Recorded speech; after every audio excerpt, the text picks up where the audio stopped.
नमस्कार. माय महानगर मानिनीमध्ये तुमच्या सगळ्यांचं पुन्हा एकदा खूप खूप स्वागत. मानिनी या चॅनलच्या माध्यमातून आम्ही तुम्हाला समाजामध्ये असलेल्या अशा काही महिलांची ओळख करून देणार आहोत की ज्यांचा आयुष्याचा प्रवास हा प्रेरणादायी आहे. एक प्रेरणादायी महिला दुर्गा गुडिलो आपल्या सोबत आहे. दुर्गाचा प्रवास मी जितका सांगेल तितका कमी आहे. दुर्गा मुख्य म्हणजे वैदू समाजातली आहे. या समाजामध्ये जात पंचायत आणि त्याच्याबरोबरच अनेक अशा रूढी परंपरा आजही काही भागांमध्ये राबवल्या जात आहे की जिथे आव्हानात्मक परिस्थिती आहे. महिलांसाठी तर खूपच जाचक अशा त्यांच्या अटी आणि शर्ती आहेत. पण या सगळ्यांचा सामना करत दुर्गाने तिची एक वेगळी ओळख या समाजात निर्माण केलेली आहे. रूढी परंपरा, त्यांच्या जात पंचायतीचे निर्णय यांच्या विरोधामध्ये तिने आवाज उठवला आणि अशा अनेक महिला आणि तरुणांना तिनं या समाजाच्या जोखडातनं बाहेर काढलंय. आज दुर्गा आमच्या स्टुडिओमध्ये आलेली आहे. तिच्या या संघर्षमय प्रवासाबद्दल ती आपल्याशी आज मनमोकळा संवाद साधणार आहे. नमस्कार दुर्गा. नावातच तुझ्या दुर्गा आहे म्हटल्यावरती मला वाटतं मला काही फार बोलायला वाव नाही आहे. पण तरीसुद्धा तुझा हा संघर्षमय प्रवास याच्याबद्दल आम्हाला जाणून घ्यायचं आहे. मानिनीच्या माध्यमातून आमच्या मैत्रिणींना सुद्धा तुझा हा प्रवास नक्कीच म्हणजे प्रेरणादायी ठरणार आहे. तर याबद्दल काय सांगशील? सगळ्यात आधी नमस्कार आणि मी खूप आभारी आहे आपलं महानगर माननीचे की आमच्यासारख्या महिलांसाठी एक प्लॅटफॉर्म आपण स्टार्ट केलात आणि आमचे जे संघर्ष आहे तर ते लोकांपर्यंत पोहोचवण्याचा तुम्ही प्रयत्न करत आहात. मग मी त्यामुळे आपलं महानगर माननीचं खूप खूप आभारी आहे. माझा जो संघर्ष राहिला आहे तो एक जात पंचायत शी राहिलेला आहे आणि त्याचबरोबर एक स्त्री म्हणून किती त्रास त्या सगळ्या गोष्टींचा सहन करावं लागलं या देशात. तर एक संघर्ष करताना तोही लढा मी आपल्याला सांगू इच्छिते. माझी जर्नी जी आहे म्हणजे मी लहानपणापासूनच एक चळवळीशी जुडलेली आहे आणि फुले शाहू आंबेडकरांचे विचार नेहमी मला ऐकायलाही मिळत होतं, मी वाचतही होती. तर त्यामुळे कुठलाही अन्याय सहन न करता म्हणजे त्याला सामोरे जाणं आणि ते एक लढाई करणं म्हणजे आपण चुकीचे नाही आहोत आणि आपण संविधानात्मक रित्या आपण वागत आहोत. तर त्यामुळे मला असं वाटतं की प्रत्येक स्त्रीने आपल्या बरोबर होणाऱ्या अन्यायाच्या विरोधात लढायला पाहिजे. तर असंच 2013ला मी जात पंचायतीच्या विरोधात लढली आणि अशी लढली की ती जात पंचायतच बरखास्त झाली आणि त्यानंतर शासनानेही त्याचा म्हणजे पाठपुरावा केला आणि दखलही घेतला आणि एक 6 महिन्यानेच त्याचा कायदाही जात पंचायती विरोधी कायदाही महाराष्ट्रात आणण्यात आला. तर हेही एक आमची म्हणजे एक पॉझिटिव्ह विषय झाला आणि त्यामध्ये अंधश्रद्धा निर्मूलन समिती, राष्ट्र सेवा दल या सगळ्यांचा खूप योगदान होता. आणि आज जे कायदा आला आहे जात पंचायतीच्या विरोधात शासनात तर या अंधश्रद्धा निर्मूलन समिती आणि सेवा दल या सगळ्यांचाही त्यासाठी प्रयत्न आहे. आणि आज ते कायदा आल्याने आम्हाला जे संघर्ष आहे एक स्त्री म्हणून लढण्यासाठी जात पंचायतीच्या विरोधात ते सोपी झालेली आहे. आणि ज्या चुकीच्या रूढी परंपरा आहे तर त्या परंपरा आणि रूढी हे स्त्रीला दुय्यम समजणं किंवा स्त्रीला अजून कमजोर करणं या रूढी परंपरांवरून आलेलं आहे. आणि त्याही रूढी परंपरा मलाही मान्य नाही आहे एक स्त्री होण्याच्या नाते, तर त्याच्या विरोधातही मी लढलेली आहे. आज समाज एक पुरोगामीच्या म्हणजे एका प्लॅटफॉर्मवर येत आहे आणि माझा प्रयत्नही तोच चालू आहे. आता तू सांगितलंस की तुझा संघर्षमय प्रवास आहेच हा. पुन्हा याच्यामध्ये अनेक ठिकाणी मी तुला खळगे पण दिसत आहेत. त्यातून मार्ग काढण्यासाठी तुझे प्रयत्न सुरू आहेत. तर हे सगळं करताना एका जातीविरोधामध्ये दुर्गाने जो बंड पुकारलेला आहे तर ते इतकं नक्कीच सोपं नाही आहे. काय आव्हानात्मक स्थिती होती? तुला कुठल्या कुठल्या संकटांचा सामना करावा लागला? एक स्त्री म्हणून तू याकडे आज या क्षणाला कसं पाहतेस?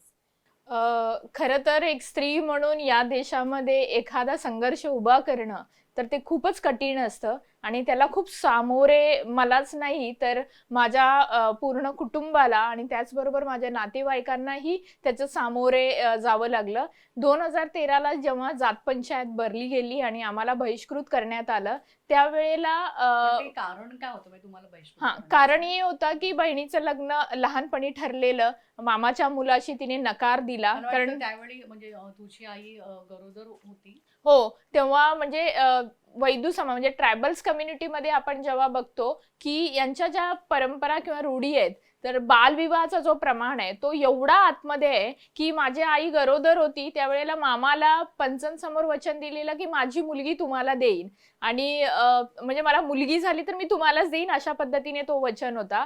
आणि ती पुढे शिकली, ग्रॅज्युएशन झालं, तो मुलगा काहीच शिकला नाही. मग तिला वाटले की मी न शिकलेल्या मुलाशी का लग्न करू, मग त्यामुळे तिने सांगितलं की मला लग्न नाही करायचं. मग पंचांनी म्हणाले की तुमची चूक आहे, तुम्ही नको म्हणून म्हणताय त्या मुलाला, तर तुम्हाला एक 3 लाखाचा दंड इथे भरावं लागेल. तर तुम्ही भरलात नाही तर तुम्हाला बहिष्कृत करण्यात येईल. 13चं, आणि ते पण जोगेश्वरी सारख्या मुंबई नगरात झालेल्या या सगळ्या गोष्टी आहेत. म्हणजे आजही मुंबई सारख्या नगरांमध्ये अशा ज्या काही ट्रायबल कम्युनिटीमधली जी लोकांचं म्हणजे तिकडे ते राहत आहेत वसाहती, याच्यामध्ये आजही कुठे ना कुठेतरी जात पंचायतीसारखे प्रकार हे आजही घडत आहेत.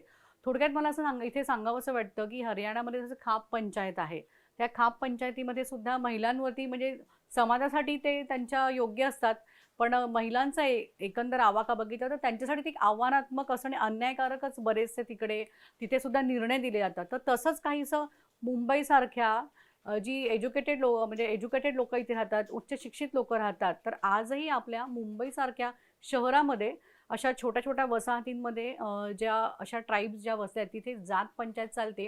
हे आपल्याला दुर्गाच्या आताच्या विधानावरून तरी म्हणजे समोर आले आणि हे खूप धक्कादायक आहे. आणि अशा वेळी दुर्गाने केलेला तो संघर्ष, जात पंचायत बरखास्त करायला लावणं, सरकारी दरबारी त्याची नोंद घेतली जाणं, ही फारच मोठी गोष्ट आहे. तर मला दुर्गा असं म्हणजे मी जेव्हा तुझ्याबद्दल वाचलं त्याच्यामध्ये असं होतं की तुला या प्रवासादरम्यान तुझ्याच समाजातल्या अनेक पुरुषांनी बलात्काराच्या धमक्या दिल्या, जीवे ठार मारण्याची धमकी दिली होती. तर काही पुरुषांनी मात्र तुझा समर्थन केलं होतं आणि ते तुझ्या खंबीर पाठीशी उभे होते. याबद्दल तू काय सांगशील? एकतर एखादी स्त्री जेव्हा संघर्ष करते आणि त्या समाजांमध्ये आपण बघतो खूप अशा समाजांमध्ये स्त्रियांना स्थान नाहीये, पण स्त्री जेव्हा संघर्ष करायला लागतं सगळ्यात आधी तिच्या चरित्राला घेऊन किंवा तिच्या बाकीच्या गोष्टींना घेऊन तिला कसं आपण कमजोर करू शकतो तो प्रकार असो. पण त्याच वेळेला ज्या पुरुषी भाग म्हणजे आम्ही दुर्गाला मारून टाकू किंवा असे जे पंच म्हणणार होते की तिचा बलात्कार करू, तिला सोडणार नाही आणि ती अशी आहे म्हणजे ती खराब आहे, अशा पद्धतीने जी लोक म्हणत होते, तर तेच जागी दुसरा एक हे होता पुरुषांचा समूह जो मला मदत करत होता. म्हणजे आपल्या चळवळी त्याच्यात माझ्या समाजातले नव्हते, पण एक बाहेरच्या समाजातली पुरुष होते जे मला त्या संदर्भात भरपूर मदत केले. आणि जे म्हणजे त्यावेळी जी मेंटॅलिटी आहे जी आम्ही म्हणजे खूप घाबरलेलो आणि भीतीदायक होता, तर त्यावेळेला म्हणजे अनीस आहे, अंधश्रद्धा निर्मूलन समिती आहे, सेवा दल आहे, आणि आमचे जे जोगेश्वरीतील जे लोकल सामाजिक कार्यात असणारी जे पुरुष आहेत, तर त्या सगळ्यांनी मला याच्यामध्ये एक बळ दिलं की तू घाबरू नको, तू जी लढाई करते ती खरी लढाई आहे. म्हणजे माझ्या कुटुंबाला जी सांत्वना देत होते, तर तो एक पुरुषी तो समूह होता जो मदतही करत होता. म्हणजे जेव्हा सावित्री आली तर ज्योतिबा होते, तसे अनेक ज्योतिबा माझ्या पाठीशी उभे होते आणि मला म्हणजे वेळोवेळी म्हणजे पोलीस स्टेशनला जाणं किंवा कायद्याने कशा पद्धतीने ते करावं, त्या सगळ्या गोष्टींना मला सपोर्ट करत होते. आता हे एकीकडे तुझा हा सगळा प्रवास सुरू असताना दुसरीकडे तुला शासन दरबारी ही सारख्या म्हणजे तुला खेपा माराव्या लागल्या असतील वगैरे, असं सरकारतर्फे तुला किती सपोर्ट मिळाला? जेव्हा 2013ला बहिष्कृतची जी घटना घडली त्यावेळेला एका पत्रकाराला मारहाण सुद्धा करण्यात आलेल्या माझ्या ज्याने सपोर्ट केलेला, तर तो पत्रकाराला मारहाण झाल्याने तो विषय खूप गाजला. तर त्यामुळे RR पाटील आपले गृहमंत्री होते आणि त्यांच्यापर्यंत ही खबर पोहोचली आणि त्यांनी खूप महत्वाचा निर्णय घेतला की त्या जी पीडित आहे तर तिला आपण सगळ्यात आधी प्रोटेक्शन, तिच्या कुटुंबाला किंवा तिला प्रोटेक्शन देण्यात यावा. तर त्यामुळे मला खूप शासनाकडून त्यावेळेला मदत भेटली आणि मी RR पाटलांची खूप आभारी आहे. त्यांनी त्यावेळेला तो स्टेटमेंट दिला आणि म्हणजे एका छोट्या समूहातील स्त्रीला त्यावेळेला एक प्रोटेक्शन सुद्धा दिलं आणि त्या पद्धतीने मला खूप हेल्प सुद्धा त्यांच्याकडून मिळाले. आणि ज्या चौकीमध्ये तो जात पंचायतीचा मॅटर गेला तिकडचे पोलीस अधिकारी सुद्धा खूप अभ्यासू होते आणि त्यांनीही ती व्यथा समजून घेतली आणि म्हणजे एक चुकीचं आहे अशा पद्धतीने घडू नये घटना, तर त्यांनीही खूप चांगल्या पद्धतीने हाताळलं आणि त्यांचंही खूप मार्गदर्शन मला मिळालं की आपण विरोध नाही, आपण त्यांना समूहात आणायला पाहिजे. तर हेही मला वेळोवेळी मिळालं आणि आज जे पूर्ण विरोध न करता म्हणजे फक्त ते बंदच करावं, फक्त जातपंचायत चुकीचं आहे आणि ते समाजाबरोबर पुढे काम करायला पाहिजे, तेही मला त्यावेळेला शिकायला भेटलं. आणि मी जास्त विरोध न करता मी तुमच्याच समाजाची आहे आणि मला माझा समाज कुठेतरी परिवर्तनच्या वाटेने यायला पाहिजे, शिक्षणाच्या प्रवाहात यायला पाहिजे, तोही प्रवास त्यांना मी सांगितला. तर तेही म्हणाले की नाही दुर्गा, एवढी विरोध नाहीये तिचा, पण जे स्त्री म्हणून तिच्यावर जे आपण लादलं गेलंय तर ते चुकीचं आहे. तर त्यांनीही ऍक्सेप्ट केलं आणि त्यांनी ठरवलं की आपण जात पंचायत बरखास्त करू आणि महाराष्ट्रातील पहिली जी जात पंचायत बरखास्त झाली तर ती वैदू समाजाची. नाही, खूपच मोठं कार्य आहे तुझं खरं. मला असं विचारायचं आहे, तर तुझ्या बोलण्यात आलं की पुरुषांचा सपोर्ट, काही समाजातले पुरुष होते तर काही समाजाच्या बाहेरचे पुरुष होते, पण तुझी जी लढाई होती त्याला पुरुषांनी भरपूर समर्थन दिलं होतं. महिलांचा यामध्ये किती भाग होता? मला वाटतं की महिला खूप सॉफ्ट मनाचे असतात आणि प्रेमळ आणि तळमळ सगळ्यात जास्त हे महिलेला असतं. जेव्हा त्या पत्रकाराला मारहाण झालं तर सगळ्या महिलांनी मिळून वैदू समाजाच्या त्या पत्रकाराला वाचवलं. म्हणजे याच्यापेक्षा त्या महिलांसंदर्भात मी बोलूच शकत नाही. आणि त्यांना असं वाटत होतं की चुकीचं आहे, पण एक समाजाचा पगडा होता आणि तर भीती त्यामुळे असते. ती एक भीती होती. तर त्यांना वाटत होतं की दुर्गा जे करते एक स्त्री म्हणून जे अत्याचार तिच्या बरोबर होत आहेत तर ते प्रत्येक स्त्रीने करायला पाहिजे असं, पण ते बोलू शकत नव्हते. कुठे ना कुठे बांधिलकी होती. पण याच्यामध्ये त्यांनी त्या पत्रकाराला वाचवलं, त्याला बाहेर काढलं त्याच्यातून. मग बाहेर काढून त्याला पाणी वगैरे दिलं. तर मला असं वाटतं की स्त्रियांचा खूप त्यावेळेला सपोर्टही होता, पण ते डायरेक्ट नव्हता, इनडायरेक्ट होता. आणि त्यांना वाटत होतं की दुर्गा जे करते ते बरोबर. नंतर मला खूप काही महिला भेटल्या आणि ते मला बोलल्या की ताई, आम्ही तुझ्या सोबत आहोत. म्हणजे आज आम्ही जे बघतोय समाजामध्ये जात पंचायती वगैरे चुकीचे चालल्यात आणि जिथे ज्या जात पंचायतीमध्ये स्त्री काय बोलते तिचं ऐकलं सुद्धा जात नाही, म्हणजे त्या जात पंचायती ठेवून अर्थ काय आहे? आता बोलण्यातून मगाशी आपण बोलत होतो त्यावेळी एक विषय निघाला होता की तू एक संस्था देखील चालवतेस अंकू नावाने, बरोबर आहे? अंकू हे दुर्गाच्या आईचं नाव आहे आणि दुर्गाच्या या बंडखोर वृत्तीमध्ये समाजामध्ये घडणाऱ्या अन्यायाच्या विरोधामध्ये आवाज तिने जो काढला आहे तो त्याला तिच्या आईचं समर्थन खूप होतं. त्यामुळे आईच्या नावानेच तिने अंकू नावाची एक संस्था सुरू केली आहे. या संस्थेच्या अंतर्गत अशा अनेक पीडित, म्हणजे तिच्या वैदू समाजातील काही पीडित महिला तर आहेतच, पण इतर महिलांना सुद्धा आधार दिला जातो, त्यांचं सक्षमीकरण केलं जातं. त्यांना शिक्षण म्हणा किंवा शिक्षणाच्या वाटेवरती पुन्हा आणखीन प्रशिक्षण देऊन त्यांना आर्थिक सबलीकरण त्यांचं केलं जाते. तर मला तुला विचारायचं आहे, आज तुझ्या या संस्थेमध्ये किती महिला आहेत? आमच्या संस्थेत म्हणजे आईचं नाव अंकू फाउंडेशन म्हणून आपण स्टार्ट केलं आईचं नाव. कारण आईने आमच्या दोघींना पण म्हणजे माझी बहीण आणि मला शिकवली नसती तर आज जो कारवा आम्ही शिक्षणाचा पुढे घेऊन जातोय ते राहिलं नसतं. तर आई कोरोनामध्ये गेली, पण माझं असं होतं की तिने जे बीज रुजवलंय शिक्षणाचं, म्हणजे आम्हाला दोघींना पण शिकवून, ती बीज आम्हीही पुढे रुजवू आणि ते वारसा आम्हीही पुढे नेऊ, या उद्देशाने आम्ही अंकू फाउंडेशन रजिस्टर केलंय. आणि त्याच्या निमित्ताने आम्ही 4 प्रोजेक्ट चालवतोय. पहिला प्रोजेक्ट जो आहे तो मेरा सपना, म्हणजे मुलांनी एक स्वप्न पाहिलंय की जे विवेकी बुद्धी त्यांची असावी आणि दुसरं की त्यांनी शिक्षण घेऊन आपल्या पायावर उभं राहणं, जसं गोविंदी आणि आज आम्ही आमच्या पायावर उभे आहोत. तर प्रत्येक मूल हा वैदू समाजाचा आपल्या पायावर उभं राहायला पाहिजे. आणि जीवनशैली म्हणजे तुम्ही बघाल नॉमॅडिक ट्रायबल्स किंवा ट्रायबल्स मुलं जे भटके समाजातील मुलं आहेत तर त्यांना हे शिस्त म्हणजे या सगळ्यांपासून ते खूप वंचित आहेत. मग आम्ही प्रयत्न मेरा सपनाच्या द्वारे त्यांना ते सगळं शिक्षण देण्याचा प्रयत्न करतोय, जे चांगलं शिक्षण असू शकेल आणि तो एक विवेकवादी व्हायला पाहिजे ते मूल.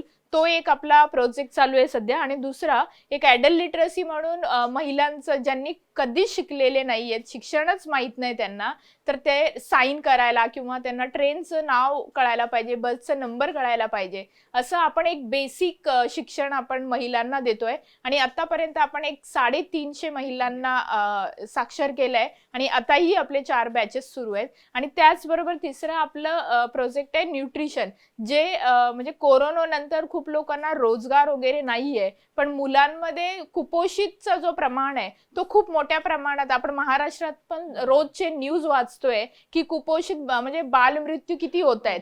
तर तो लक्षात ठेवता आम्ही कुपोषणाचा विषय घेऊन आम्ही जी कुपोषित मुलं आहेत त्या मुलांना न्यूट्रिशन देण्याचा प्रयत्न करतोय. आणि चौथं, गेल्या 4-5 महिन्यापूर्वी म्हणजे आम्हाला वारंवार एक चित्र दिसतंय आणि आता कोरोना नंतर ही स्थिती खूप जोराने हे झाली आहे. म्हणजे नशा करणं, युथ पिढी जी आहे व्यसनाकडे वळतायत आणि युथ पिढी हा पूर्ण व्यसनाकडे गेलेला आहे. म्हणजे ते स्वतःची बुद्धीच वापरू शकत नाही अशा पद्धतीने झालंय. तर त्यामुळे आपण काउन्सिलिंग आणि त्यांना जर सोडायचंय नशा, त्यांना काउन्सिलिंग करणं किंवा त्यांच्या पुनर्वसन करणं, तर तोही आपण आता प्रोजेक्ट चालवतोय. म्हणजे समाजामध्ये, या समाजांमध्ये नशा हे खूप मोठ्या प्रमाणात आहे, तर ते त्याच्यातून बाहेर यावं आणि स्वतःच्या करिअरला काहीतरी करावं, त्यासाठी हा फोकस आहे. आणि अशा पद्धतीने आपण हे 4 प्रोजेक्ट अंकु फाउंडेशनच्या द्वारे चालवत आहोत. आता तुझं कार्य म्हणजे अफाटच आहे, त्याची म्हणजे माझी गिनतीच नाहीये.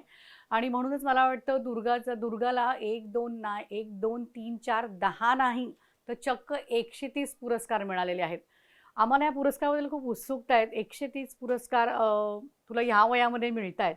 प्रत्येक पुरस्कारामागे नक्कीच एक प्रेरणादायी घटना असणारच आहे. आता आपण दुर्गालाच विचारूया, अशा काही आयुष्यामध्ये घडलेल्या घटना की ज्या कायम तुला स्मरणात राहणार आहेत, असे तुझे काही अनुभव की जे या तुझ्या म्हणजे पुरस्कारांशी कनेक्टेड आहेत, त्याबद्दल आम्हाला काहीतरी ऐकायला आवडेल. एकतर आईला जेव्हा जात पंचायतीचा विषय घडला होता, तर आईला असं वाटत होतं की आपण एकटे पडू, समाज आपल्या विरोधात आहे आणि समाजाला सोडून आपण वेगळ्या प्रवाहाने चाललोय. पण मला पहिला जो पुरस्कार, ज्या जात पंचायतीच्या विरोधात मी लढली म्हणून पहिला जो पुरस्कार भेटला, तर तेव्हा माझी आई माझ्या सोबत होती आणि तिला तेव्हा म्हणजे दुर्गाचं एक अप्रिसिएशन होते आणि दुर्गाला पुरस्कार देत आहेत या कामासाठी.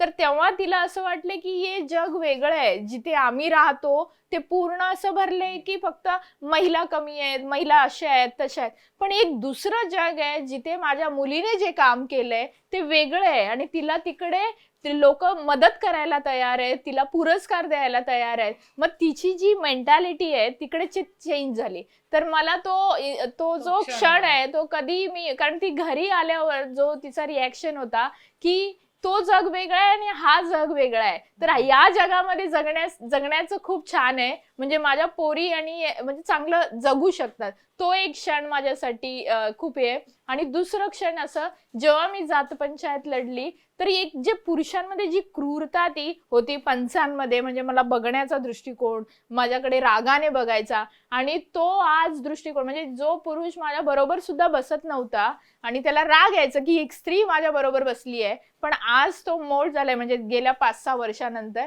तो पुरुष आज बसतात, आज माझं वाट सुद्धा बघतात की दुर्गा येईल आणि चांगलं काहीतरी पर्याय काढेल या मुद्द्यावरून. तोही क्षण माझ्यासाठी खूप महत्वाचा असेल माझ्या जीवनातली. आणि खूप स्त्रिया, म्हणजे माझा जेव्हा विद्रोह झाला त्याच्यानंतर खूप मुली त्यांनी विरोध केला आणि ते पोलीस स्टेशन पर्यंत पोहोचले जेव्हा त्यांच्यावर अत्याचार होत होता. तर तोही क्षण माझ्यासाठी खूप महत्वाचा आहे. फक्त दुर्गाच नाही तर अनेक दुर्गाही तयार झालेले आहेत. ही खूप खरं तर ही खूप मोठी गोष्ट आहे. तुझ्या प्रवासामध्ये अनेक जणांना तू जोडली गेली आहेस, अनेक जणांना तुझी भेट झालेली आहे. मला असं विचारायचं आहे, पण आजही या समाज पूर्णपणे या सगळ्या अंधश्रद्धा म्हणा किंवा काही जाचक त्यांचे जे जात पंचायतीचे जे काही नियम असतील किंवा काही त्यांचे जे कायदे असतील त्याच्यातनं पूर्णतः तो बाहेर आलेला आहे असं वाटतंय. काही काही ठिकाणी आजही जात पंचायत म्हणजे त्यांचे जात पंचायतीचे दरबार म्हणजे भरतात अशी माहिती आहे, बातम्यांमधून सुद्धा येत असतं असं. तर यावर तू काय बोलशील? अजूनही पूर्णतः जात पंचायत गेलेली नाहीये. मला असं वाटतं की मुळात आपण जेव्हा म्हणजे जात पंचायती त्याच्यातला जात जर घेतली, मुळात तेच एक अंधश्रद्धा आहे. म्हणजे जात आहे हेच एक अंधश्रद्धा आहे. मग जात पंचायतीमध्ये अनेक अंधश्रद्धाच असतील असं आपण गृहीत धरू शकतो. आणि या अंधश्रद्धा म्हणजे जात पंचायतीच सगळ्या अंधश्रद्धांना टिकवून ठेवण्याचं काम करतं. आणि ते टिकवून यासाठी ठेवतं कुठे ना कुठे हे जे जात पंचायती चालवतात ते एकतर सत्ताधारी असतात किंवा राजकारणी असतात किंवा गुंड प्रवृत्तीचे असतात किंवा सावकार असतात. म्हणजे या जात पंचायती टिकवून ठेवण्याचं काम हीच लोक करतात. आणि ते यासाठी की त्यांचा एक दबाव त्यांच्या बरोबर असेल. आणि मी जेव्हा हे काम करत असताना अजून एक गोष्ट कळालं की जेव्हा ही लोक जत्रा करतात त्याच सावकारांकडून ते पैसे उसने घेतात आणि त्याच्यावर त्यांचं पूर्ण हा व्यवहार आणि हे सगळं चालतं. तर ते टिकवून ठेवण्यासाठी या जात पंचायती आहेत.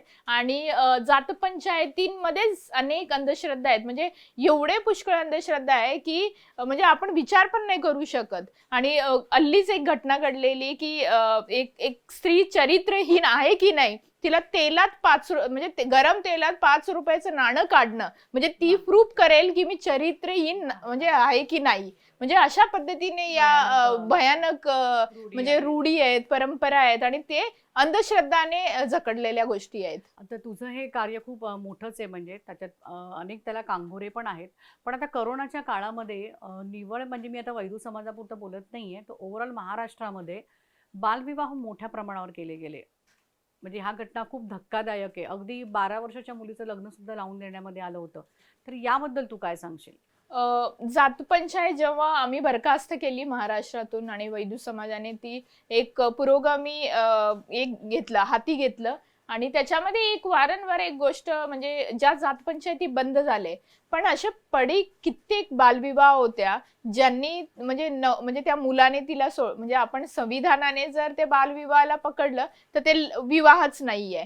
पण या समाजांमध्ये ती मानसिकता आहे. म्हणजे जात पंचायती बंद झाल्या पण पुढे काय म्हणजे त्यांच्यामध्ये लोकांमध्ये जोपर्यंत समाज राऊंड मध्ये बसत नाही आणि त्याचा निर्णय करत नाही तोपर्यंत तो विवाह तुटला, तो बालविवाह तुटला असं मानलं आजही जात नाही. म्हणजे संविधानातले जे आपले कायदे आहेत, संविधानाने दिलेले अधिकार आहेत ते महिलांनी त्याला काही म्हणजे हेच नाही, किंमतच नाही. म्हणजे त्यांची एक मानसिकताच बनलेली आहे, नियम आहे. तर त्यामुळे ते बालविवाहाचे जे आजही प्रकरण आहेत जेवढे आम्हाला हाताळता आलं शासनाच्या याच्या कलेक्टर आणि तिकडच्या त्यांच्या द्वारे आणि संघटनात्मक कसं आम्ही कुठल्या पद्धती तर ते बालविवाह आम्ही ते केसेस हँडल केले. पण जे जास्तच क्रिटिकल होते त्यांना आम्ही बोललो की तुम्ही कोर्टाच्या थ्रूने या गोष्टी सॉल्व्ह करू शकता. आणि असे कित्येक बालविवाहाचे प्रश्न आहेत ते आजही तसेच. आणि मूळतः स्त्रीला त्याचा त्रास होतो. म्हणजे समाजामध्ये स्त्री दुसरं लग्न नाही करू शकत. पुरुष हा दुसरं लग्न म्हणजे नाही सोडलं तरी तो दुसरं लग्न केलेत माझ्या डोळ्यासमोर आहे, त्यांनी दुसरे लग्न केले पण स्त्री करतच नाही कारण तिला स्थळच येत नाही.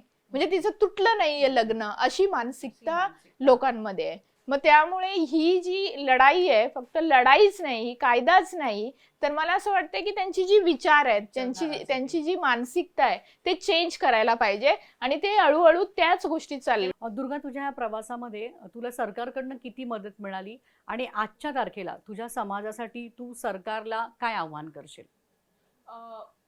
मला आतापर्यंत सरकारकडून जे जात पंचायतीचा विषय माझ्या बरोबर घडला, एक पोलीस शासन म्हणून मला खूप त्यावेळेला जात पंचायतीच्या त्या संघर्षाच्या वेळेला खूप त्यांची मदत मिळाली आणि मी त्यासाठी आभारी आहे सरकारचा. आणि दुसरं म्हणजे हा जो समाज आहे हा एक वैदू समाज आहे. वैदू म्हटल्यावर वैदू हा आयुर्वेद म्हणजे जंगलात राहणारा हा समाज होता आणि जडीबुटी आणि आयुर्वेदिक म्हणजे एक वैद्य म्हणून ते आपलं व्यवसाय आणि काम करायचे. आणि आज जी परिस्थिती आहे म्हणजे शासनाने कारण या गोष्टीचे ज्या दस्तावेज आहेत म्हणजे याचे पुरावे आहेत, हा समाज या पद्धतीने काम करतोय म्हणजे आज आपल्याला आपला शासन टिकवू शकला असता म्हणजे या समाजाकडून. म्हणजे हो. पिढ्यानपिढ्या म्हणजे आयुर्वेदाचा अभ्यास आहे. अभ्यास आहे. मग हा आपला सरकार हे टिकवून ठेवला असता या कम्युनिटीच्या द्वारे, आज कुठे ना कुठे ते कमी होत चाललंय आणि त्याचं सरकारने कधी दखल घेतलेली नाही. आणि हा म्हणजे खालच्या जातीमधला एक कम्युनिटी आहे, जे वैदू समाज आहे. तर आजही शिक्षणाचा जो प्रमाण आहे या समाजामध्ये, तर ते खूप कमी आहे. तर मला असं वाटतं की या समाजांना एक चांगल्या प्रवाहात आणण्याचा, म्हणजे फक्त वैदूच नाही, भटक्या विमुक्तांसाठी आपल्या सरकारने शिक्षणासाठी काहीतरी मुख्य काहीतरी उपक्रम राबवावा किंवा एखादी समिती नेमावी आणि त्या समितीच्या अंतर्गत या शिक्षणाचा प्रवास निर्माण करायला पाहिजे. आणि दुसरं सगळ्यात महत्त्वाचं म्हणजे, जेव्हा माझं कॉलेजमध्ये ऍडमिशन होत असताना, म्हणजे हा भटका समाज असल्या कारणाने त्यांच्याकडे पैसेही नव्हते आणि एका जागी स्थिर सुद्धा नव्हते, कारण हे एका ठिकाणावरून अनेक ठिकाणी भटकत होते. तर त्यामुळे शिक्षण या समाजांमध्ये खूपच कमी आहे आणि प्रत्येक भटक्या समाजांची स्थिती हीच आहे. तर मला असं वाटतं की जेवढे आपल्या भटके समाज आहे, तर त्यांचं जातीच्या दाखल्यांचा खूप मोठा प्रश्न निर्माण झालाय. आणि आरक्षणाच्या संदर्भात भरपूर लोक वक्तव्य करतात. जेव्हा आम्ही समाजांमध्ये काम करतो तर वारंवार हे दिसतंय की त्या आरक्षणाला मिळवून घेण्याचं काम, म्हणजे तेही तिथपर्यंत पोहोचत नाहीयेत, म्हणजे या भटके विमुक्तांची लोक.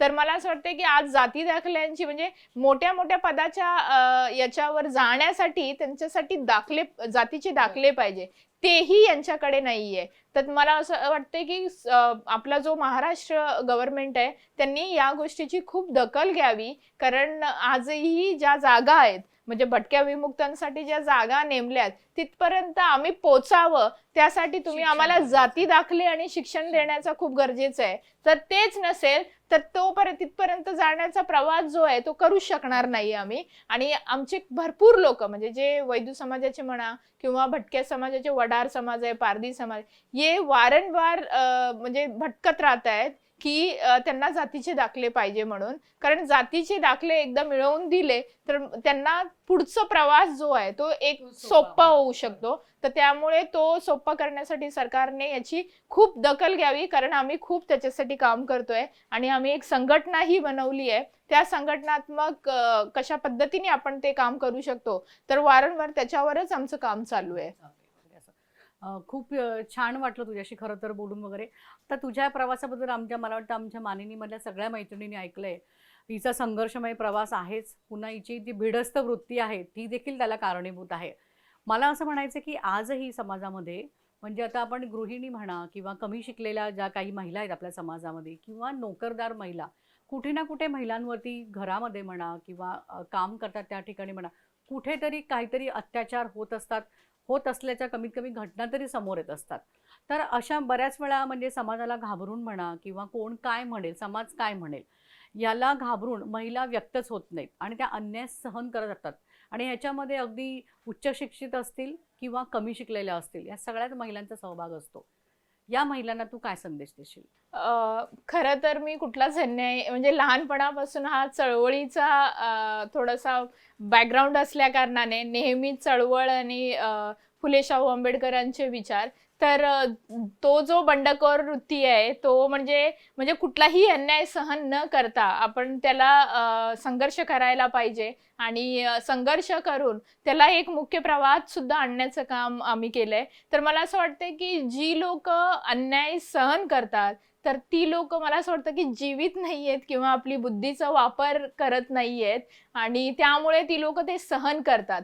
पण मला असं वाटतंय की आपण सहन न करता आपण जिवंत आहोत याचा जर आपल्याला पुरावा द्यायचा असेल, तर मला असं वाटतंय की आपण त्या संघर्ष करायलाच पाहिजे. तर संघर्षच नाही, ते अनेक महिलांसाठी एक प्रेरणा होईल. कारण अन्याय सहन करणारा खूप मोठा गुन्हेगारी असतो. तर त्यामुळे आपण गुन्हेगार न बनता तर त्या सामोरे जायला पाहिजे, त्या संघर्षाला स्वीकारायला पाहिजे आणि लोक काय म्हणतात याच्यामध्ये गुंतून न राहता तर मी काय म्हणतो आणि माझं एक अस्तित्व आहे. कारण जेव्हा ही म्हणजे मला माझ्या चरित्राचंच गोष्ट, कारण मी पोलीस म्हणजे जेव्हा जात पंचायतीची घटना घडली तर तेव्हा माझ्या डोक्यात दोन गोष्टी होत्या की एक तर समाजाच्या पूर्ण विरोधात जाऊन संघर्ष करणं, तेव्हा ते पूर्ण समाज मला विरोधच बोलेल, ही अशी आहे तशी आहे. दुसरा पार्ट असा होता की जर मी आत्ताच झुकली तर मला नेहमी झुकावं लागेल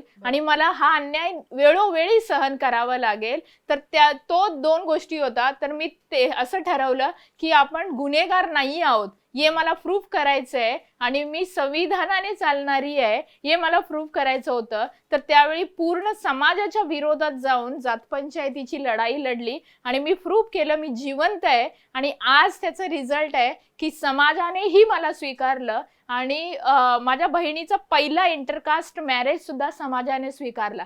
फक्त आपण विचार करतो की आपल्या संघर्षाला लोक विरोध करतील, पण जेव्हा तो काळ लागतो, वेळ लागतो, पण तेव्हा कळतं की आपण खरे आहोत. पण आज जे चित्र तुम्ही माझ्या समाजात किंवा माझ्या वस्तीत जरी याल ते वेगळंच चित्र तिकडे दिसेल की दुर्गा आमच्यासाठी खूप काम करते आणि आमच्या मुलांसाठी खूप काम करते. ही मानसिकता त्यांची झाली. आणि सगळ्यात जास्त कोरोना काळामध्ये त्यांना सगळ्यांना जे म्हणजे ती वाईट वेळ होती तेव्हा आम्ही एक मेसेज पण फिरवलेला त्यावेळेला की आता जातपंचायती चालवणारे कुठे आहेत, जातीला टिकवून ठेवण्याचं काम करणारे कुठे आहेत, त्यांनी त्यांना पोसायला पाहिजे. तर त्या सगळ्या महाराष्ट्रभर मी रेशन दिलं आणि तेव्हा प्रूफ झालं की दुर्गाच खरी आपली या समाजाची लीडर होऊ शकते. आणि आज समाजामध्ये ते क्लिअर झालं की दुर्गा खूप आपल्या समाजासाठी करते. तर त्यामुळे दुर्गाचं बोलणं किंवा दुर्गाचं काम हे आपल्याला पटलंय. म्हणजे तो चित्र आज निर्माण झालेला आहे. प्रवास थोडासा कठीण आहे, वेळ लागतो, पण मला असं वाटतंय की आपण सत्यानेच जायला पाहिजे, विवेक बुद्धीनेच जायला पाहिजे. आणि मला असं वाटतं की आजचा विचार न करता येणाऱ्या पिढ्यांबद्दल विचार करायला पाहिजे, येणाऱ्या पिढ्या घडवायला पाहिजे. ही खरं काम आहे. तुझा खरंच म्हणजे तुला ना किती अभिवादन करावं हे मला आता कळत नाहीये. पण खूप छान वाटलं तुझ्याशी बोलून. तुझ्या प्रवासाबद्दल तर ऐकलंच. तुझ्या अन्यायाविरुद्धचा जो तू संदेश महिलांना दिलेला आहेस तो तर उत्कृष्टच आहे. कारण अन्याय सहन करणारा हा देखील तेवढाच गुन्हेगार असतो जो अन्याय करणारा असतो त्याच्या तुलनेमध्ये. त्यामुळे दुर्गा नक्कीच तू दिलेल्या या सल्ल्याचा आणि तू आमच्या संवादामधून आमच्या मानिनींना खूप काही गोष्टी कळाल्या असतील, बऱ्याच जणींना मार्ग सापडतील अशी मी अपेक्षा करते. आणि तुझे आमच्या कार्यक्रमात मी त्या आभार मानते. धन्यवाद. आमचे असेच काही कार्यक्रम बघण्यासाठी आमचं यूट्यूब चॅनल सबस्क्राईब करा आणि आमचं फेसबुक पेजला लाईक करायला विसरू नका. धन्यवाद.